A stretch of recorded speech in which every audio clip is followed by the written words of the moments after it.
Oromoo koona nani jiru Beerut keessa jira. Niitiin ani bira taa'uun mantu na jette fuuldee na dabalte. Oromoo nabsee jalaa baasa. Gubanne dhugaa waan dubbannu wallaalle. Obboleettiin keenya viidiyoo ishii jalqaba irratti dhageessanii jirtan tun mucayyoon kun Beerut jirti. Beerutitti madaamin koo gafuute na tumtee.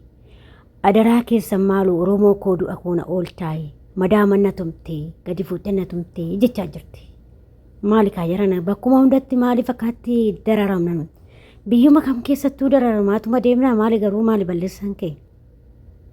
Dhugaa hedduu nama gaddisiisa. Dhugaa ijoolleen keenya hedduu dhibbachaa jiru biyya ormaa keessatti jechuudha. Ashamaa akkam jirtu hordoftoota kabajamtoota chaanaala kootii kan biyya keessaa kan biyya alaa bakka jirta itti nageenyi waaqayyo isin haa baay'atu akkam jirtu kan obboleettiin keessan nagaa guutuun qaba galata waaqayyo isin jechaa isinis akka nagaa naa taatan abdii guutuun qabachaa. Egaa hordoftoota kiyya warroon immoo chaanaala kiyyaaf haaraa taata saskiraayib gochuudhaan maamila keenya ta'aa isin jedha. Samoona kana baay'een badee jira. Akkasuma laayikii illee naa godhaa sheerii illee naa godhaa isiniin jechuu jaalladha viidiyoon kiyya deemaa hin jiru. Naa laallamaallee hin jiru jechuudha. Anillee samoona kana biizii akka malee ta'e jechuudha. Kanaaf innaa akkasuma immoo ijoolleen warri ijoollee keessattuyyuu biyya ormaa jiru kuni waliif sagalee ta'a hundi keessaniyyuu walitti ilaalinaa waan viidiyoo hojjetamu tokko sheerii godha namootatti daddabarsaa dhugaa waaqayyo jechuudha. Atis borus anas sirras boru waan ga'u hin beekamu waan ta'eef na kanaafiyyuu waliif sheerii godhaa isiniin jedha. Akkuma beekamu kaa obboleettiin keenya tokko Beerut keessatti rakkina cimaa keessa jirti. Madaamin isheen tumti halkanii guyyaa tumti na tumti maaloo du'a koona oolchaayi. Du'a koona oolchaa Oromoo kooyi. Lubbuutii yana baasaa Oromoo koo jetti. Ijoolleen Beerut jirtan adaraa keessa micayyuu kan Beerut jirti adaraa warri silaa hin baasetti dubbachuuf hin baasinii of ajjeesi namaan jedha. Yoo itti bilbilatte ijoolleen dhugaa qabdi waan gootu hin qabnu nuti adaraa keessanii warri ijoolleen keessattuu ala baatanii hojjettan adaraa keessa micayyuu kan lakkoofsa ishii gaafadhaatii adaraa keessan baasaa lubbuu ishii baraara. Nuti guyyaa biyyarraa baanu lubbuun keenya bahe. Dhugaa waaqayyo biyyuma hunda keessa dararamna. Kun Beerut keessa dararama. Kun Saawudii keessa dararama. Ani waanuma dubbannu wallaahi Dubaay keessatti kun hin ajjeefama. Kun akkuma ta'e ta'a. Nuti nama nu iyyannu dhabne, nama nu birmatu dhabne. Waaqayyo gooftaan nuuf haa birmatu. Dhugaa waaqayyo jechuudha. Hedduu akka nama gaddisiisa kan ijoollee keenyaa jechuudha. Hin nyaannatti nyaatamaa jirra. Gooftaan nuuf haa ta'u. Bakka jirtanitti waaqayyo siif haa ta'u hunduma keessaniyyuu. Obboloota koo adaraa keessa waliin tuffatinaati viidiyoo hojjetamu adaraa keessaa sheerii laayikii godhaati namoota biraan akka gaammee dhimmi ijoollee kanneen rakkachaa jiran akka dhaqqabamu isiniin jedha hordoftoota koo maaliif har'a gaafaati laayikii yookiin immoo sheerii goote waanuma ta'e irratti haa ta'u sheerii godhaati akka wal biraan geessan laayikii godhaati nama biraa akka gahee viidiyichi jechuudha wal dhaqqabdanii lubbuu olii baasnu jechuudha hundinti keenya. Nutis waan agarre tokko irratti hojjechuudhaaf dhugaa waaqayyoo jechuudha. Nutis sagalee ta'uufiin keenya ijoollee kana yookiin namni tokko lama yoo arge akka carraa baasinaa jennee sagalee walii ta'aa jirra. Yoo anaafsee sagalee waliin taa'ee namni tokko sagalee ta'uu hin danda'u. Kanaaf obboloota koo adaraa keessa hundumti keessaniyyuu sagalee walii ta'a. Keessattuu ijoolleen biyya ormaa jirru kun hundi keessa waliif dhaabbadhaa. Adaraa keessa wal biraan darbinaa. Obboleetti keenya immoo akkuma beekamu kaa Beerut keessa jirti. Adaraa ijoolleen Beerut. Adaraa ijoolleen Beerut waliin mirmadhaa adaraa bakkuma biyyuma jirtanitti adaraa keessa waliin mirmadhaa waliin mirmadhaa dhugaa waaqayyoo jechuudha. Ijoolleen keenya baay'ee dararamaa jira. Baqarshiif jedhamee biyya ormaa keessatti nyaatamaa jira. Lubbuun keenya ba'aa jira. Adaraa lubbuu ijoollee keenyaa nu baraara. Hedduutu akka nama gaddisiisa. Hin nyaannantu nama nyaatti biyya ormaa keessatti. Warra odoo mootummaa qabaannee odoo hin baasii gahaa qabaannee har'a hundumti bakka argetti akka hundumtuu akka harreetitti nuti maasisin deemu kun immoo lubbuu keenya gaggataan deemu jechuudha. Na kanaafiyyuu obboloowwan kiyyaa sheerii godhaatii wanta dhimmi kun ilaalatu biraan akka gahamee yookiin immoo namoonni baasuu dandeessanii adaraa waliif sheerii godhaatii namni micayyoo kana lubbuu ishii baraaraa isiniin jedha. Maal goonaree nu batolii mirmata malee namni nu mirmatu dhabame. Dhabamee obboleettii keenya waaqayyo si faana haa ta'u waaqayyo harka diinaa keechaa illee si haa baasu hedduu garaa nama nyaatti ijoolleen maaluma sirii kan baranaa kun akkuma malee ta'ee baranaa kana dhugaa waaqayyo jechuudha.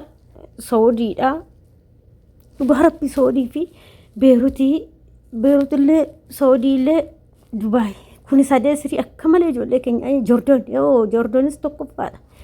Isaan akka malee ijoollee keenya godhaa jiru dhugaa waaqayyoo jechuudha. Sanuu banaa jira natti fakkaate kanaaf soodiin banaa jira. Sababa sanii ijoollee yaatee dhufti ijoolleen kun kun xalabaa babbadaa kun kan ta'a akkasitti ijoolleen keenya dararamaa jiru jechuudha. Asitti yaa'ee ijoolleen xixiqqoon tun jechuudha. Rabbi ijoollee waggaa 12 waggaa 13 waggaa 14 dhufaa jira dhugaa waaqa isin jedhaan. Maaliif akka isaan dhufan qofa naaf galuu didaan. Namni keenya qarshiidhaaf jecha ilmoo ofii gurgurachaa jira warri biyyaa jechuudha. Ofin beekan isaan.